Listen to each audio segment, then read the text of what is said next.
Assalamualaikum, greetings and peace be upon you. Welcome again to another episode of BapaHebat podcast series brought to you by BapaHebat SG. This program is sponsored by Community of Leaders Forum and supported by Yayasan Mendaki. Our theme for this year's podcast series is Ayahku, which means my father or my dad. And we have guests on the show who share stories and anecdotes, values and lessons that they have learned from their respective father, and what we can actually learn from these stories. Today we're going to have another guest. Today we have another guest who will be sharing his stories, anecdotes and values and lessons that he has learned from his father. Let me introduce him to our esteemed audience here.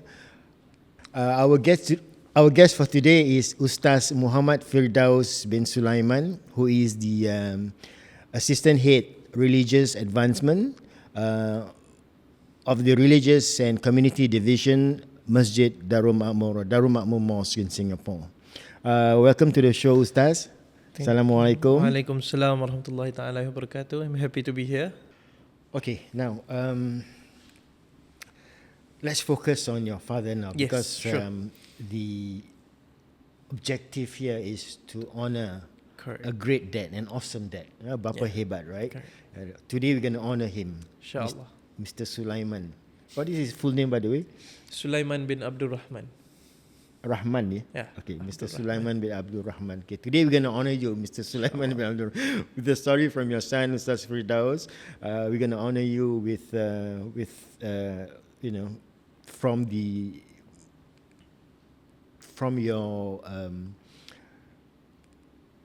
from how you manages your family, how you brought up your children, your characters, your parenting skills, and everything that we're gonna honor you with all these stories. Yeah.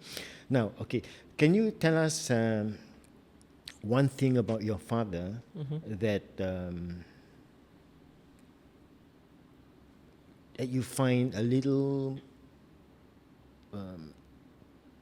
extreme when it comes to handling certain issues or certain conflicts? Like if there's something that happened, right? I mean, he has 4 daughters that he has to manage, and they are not easy, especially at a certain age, how would he handle some of the conflicts that made him behave in a manner that you've never seen before, or if you never experienced it before? Is there any such occasion? Can I get the question right again? Okay. What do you mean by in a manner that you have not seen? Okay, before? you have For seen your example, father behaving Normally, in a certain on a normal ways, days, right? yeah. Okay, his temperament, his characters. Mhm. Is there anything that made him switch, or his behavior became a little bit more extreme than usual when he needs to handle certain things, certain conflicts, certain issues? I don't think I can. I don't think I'm understanding the question properly. But okay, let me try to give one example. For me, one, I would say, unique thing that I don't observe in some of my relatives or friends' fathers is that he will always make sure that when things go out of hand, when let's say my siblings come back late or something like that, he will make sure to go and drive to where they are and fetch and make sure that he if it's a late gathering, he will fetch and make sure he's there and pull my sisters back home and stuff like that. Yeah, Okay. and make sure that they are brought home safe in that sense. Yeah, because I feel that in that age, my parents' worry was that if, let's say, daughters are out late at night, other influences, negative influences, so they will take their time off their rest or busy schedule to actually go to these locations and fetch. And even myself,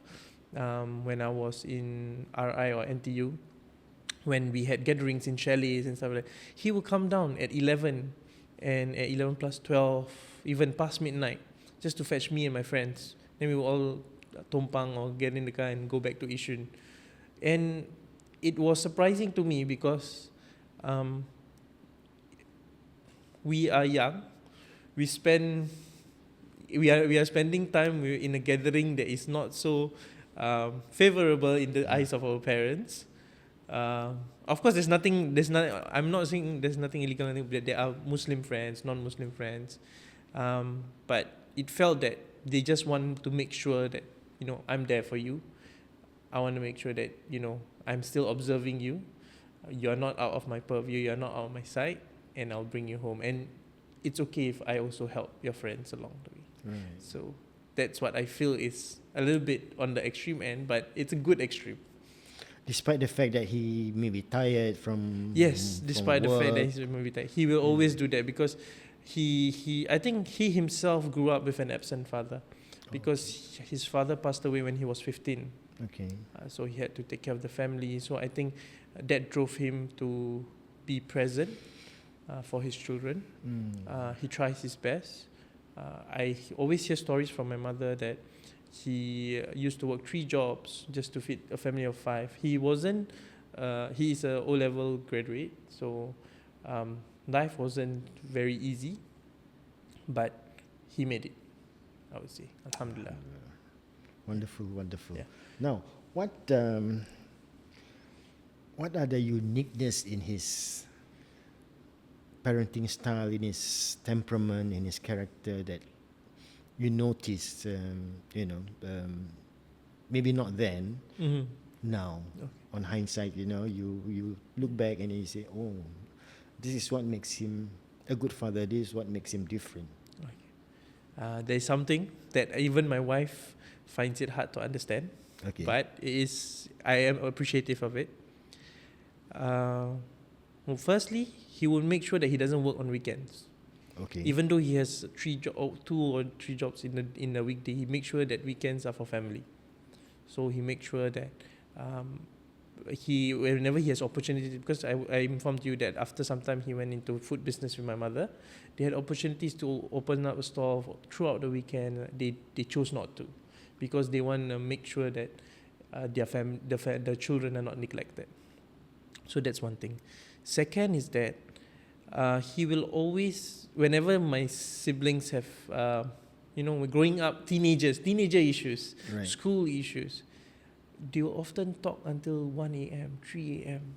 in the living room, and I'm there as a young boy playing my Game Boy, just waiting for the family to sleep.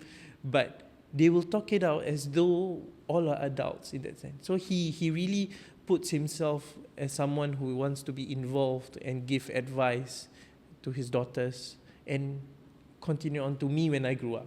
So we used to have conversations up to 1, and it is very bizarre at the moment of time, because we are of different generation, and I'm pretty sure he sometimes find it struggle to understand what we are going through, but he puts in that effort.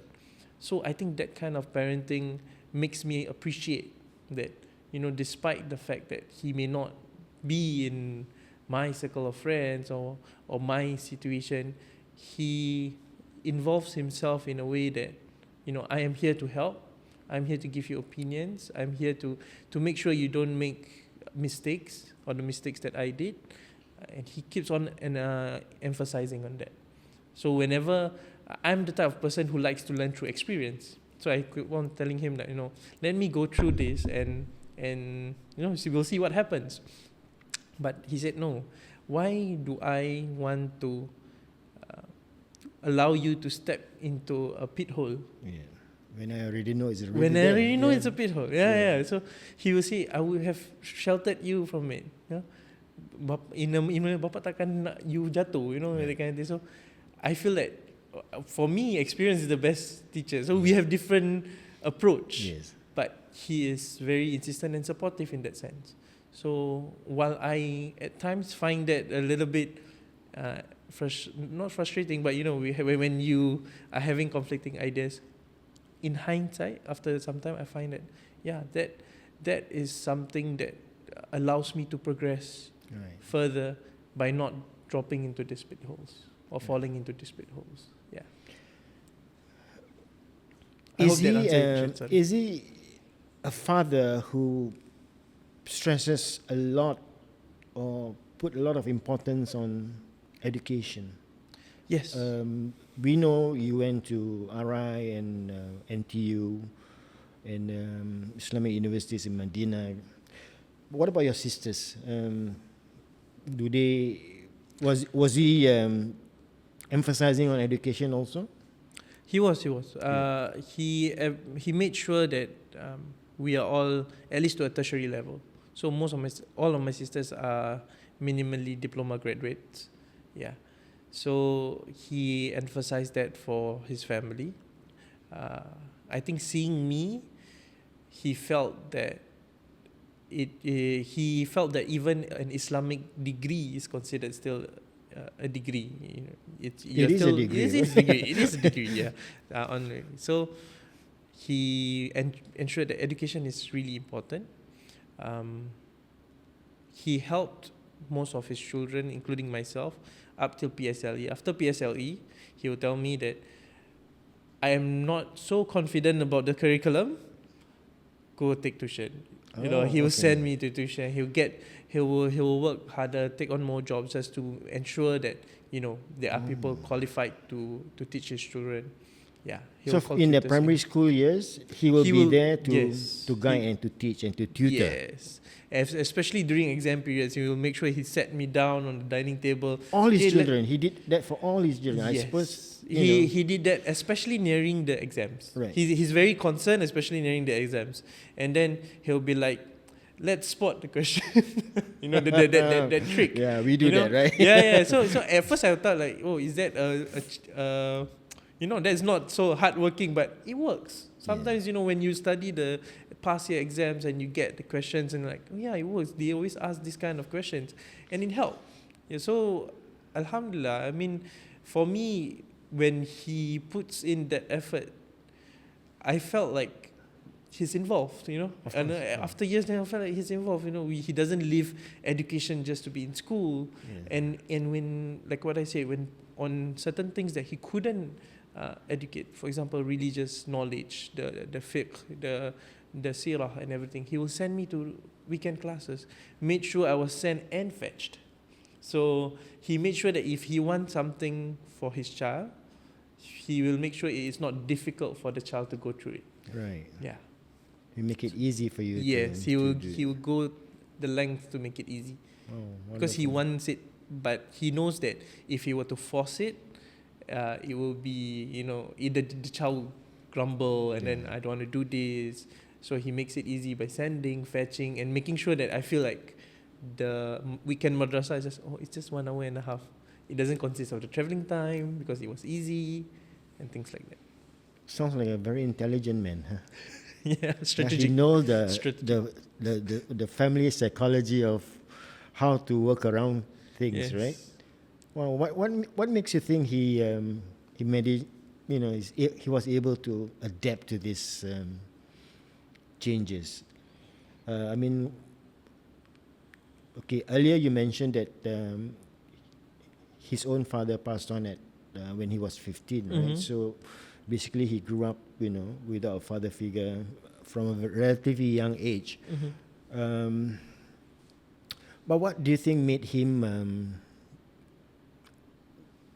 want to go all out to make sure that his own family deserve the best from him, everything that he has to offer?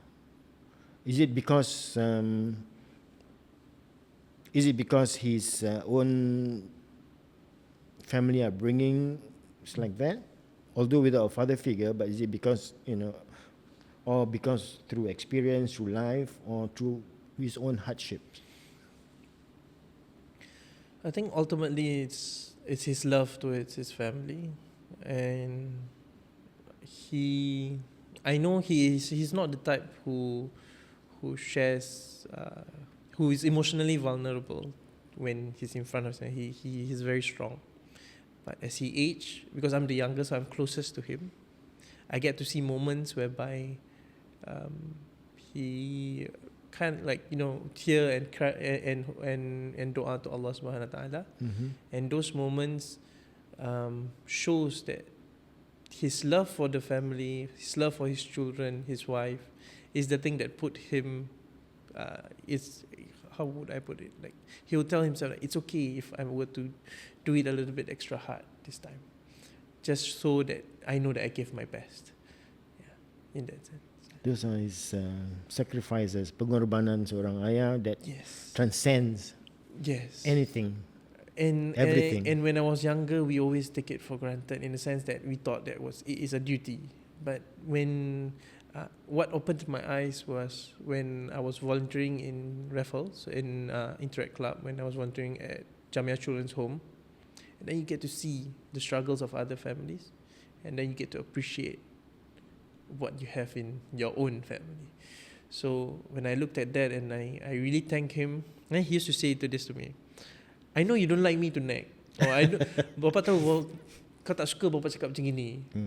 Then and then he will carry on, and then he will say things like, when I'm not here, then you will remember this. Yeah. When I'm gone, then you will remember this. So on that day onwards, I will tell him, it's okay, just nag, just tell me, because I will miss it when the time comes. I will have to miss it, because that is the sign that he cares. That is the time that he loves us. Yeah. So I felt that. And one thing he did when I was younger, that until today, as a father, I try to practice it as well. After every prayer, he will, this is when I was like 3, 4, up till I think primary school. He will call me to sit in front of him on the prayer mat. He will make dua. Then he will kiss me on the umbun, the head, and then kiss me in the ear, blow in the ear, and the both ears. He will, every single prayer without fail. If I'm home and he's home, he will do that. Wow. So, can you remember what was the prayer? It specifically I don't, but I know it was genuine, and it was very. He will pray in Malay. According but that to prayers for you, right? Yes, for specifically for me, and he would do that. And at first, it became routine.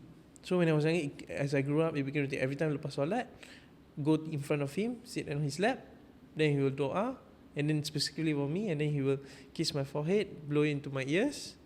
I think that's how he manifests his love through prayers as well. Of course, yes. So I thought it was.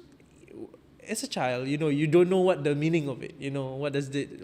How does this turn out later on? So when I grew up, then I realized that his hope and his effort is not only through his work, not only through his physical effort. He even prayed to Allah subhanahu wa ta'ala and on every opportunity to do so.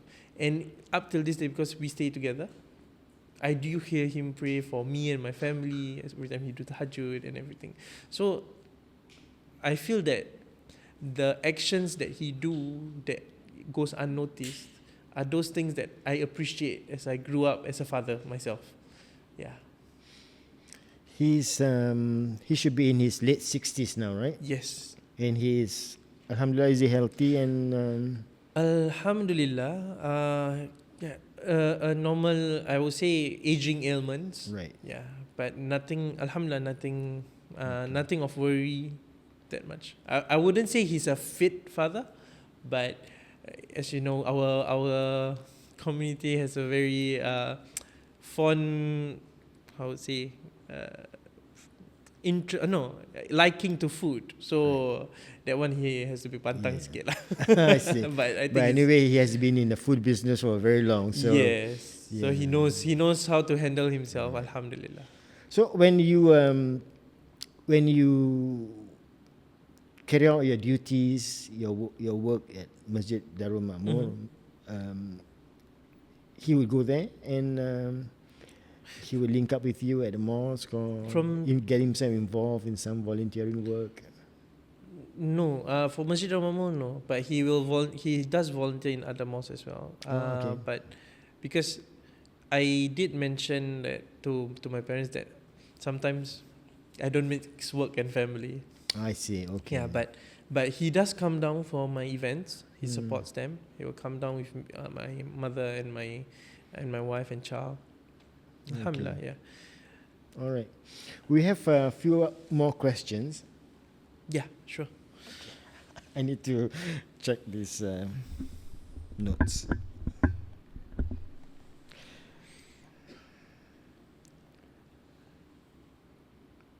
Okay. Now, can you remember? Remember growing up years, lah? Okay, let's put it during your growing up years. I think that's where his More involved.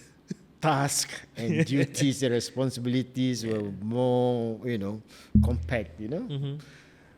What was his or what were his favorite words and phrases that he would always use to, number one, to motivate you, number two, to reprimand you? Okay. You or your sibling, lah, Okay. what were his favorite words and phrases? I think something along the lines of don't waste time. Don't waste your day and don't waste your time. As I was growing up, so whenever I reach home and watch TV, even when I watch TV for like maybe half an hour or 1 hour, he will say, "What are you doing? Wasting your time doing that? You always complain you got schoolwork, got this, but why are you not doing it? He always remind me that every day you're supposed to do beneficial things. He wants to make sure that we live our life with what it's worth. You don't just discard your time like that, because time wasted will never come back. Yeah. So he always remind us about that. Even up till now, he will remind because he doesn't see me in school anymore. So he will remind me about reading the Quran. I mean, I'm working in a religious industry, but he still at home tell me that I don't see you reading the Quran. Oh, really? Why are you wasting your time on the sofa watching TV? Because I do watch TV time and time. When is this, like? Recently, even this years. Oh, yeah. okay. So he will still that is his let me say constant reminder. It's about time, because he does feel that time is short, and you need to make full use of it. Time and tight wait for no man, right? Yes. Okay, that's wonderful. I think Yeah, that's a very good. So he's very time conscious kind of person. Like he wants to make sure that everything or every hour of the day is filled. Yes, he'll at least the day you have to have a list of things that you have done today. You have done this A, B, C, and what about him? Do you ever catch him watching TV and then you say like, "What are you doing?" I do, but I couldn't fight him or like argue with him, because he starts his day at 4 and 5 a.m. and do all the beneficial things so ahead it's of me. well deserved. Huh? Yes. Like much well Yes. deserved. Okay, So he will tell me when I wake up. He will tell me what are the things he has done so far for that day, and it was like, mashallah. I hope to be as productive at his age. In that sense. But honestly speaking, Ustaz, do you think you as a father now, right? Do you think you could ever match or come close to the level of work sacrifices that your father did when you were growing up with your siblings? That's a tough question, I would say. I don't think so. Personally, I don't think so, because the challenges he faced when bringing up 5 families at that age with that job, I would say is very tough. I only experienced something similar to that when I was a student in Medina and married with a child. So I only had 2 years of that, or a year and a half. And even then, I have support of my parents. He grew up bringing up the family with very minimal support. It's all him and my mother. And there were even stories used to be like, when he goes to work, my mother would cook some food, pack it up, and he would sell it to his colleagues. Oh. So they would go the extra mile to earn a little bit more, just so that the family could be fed.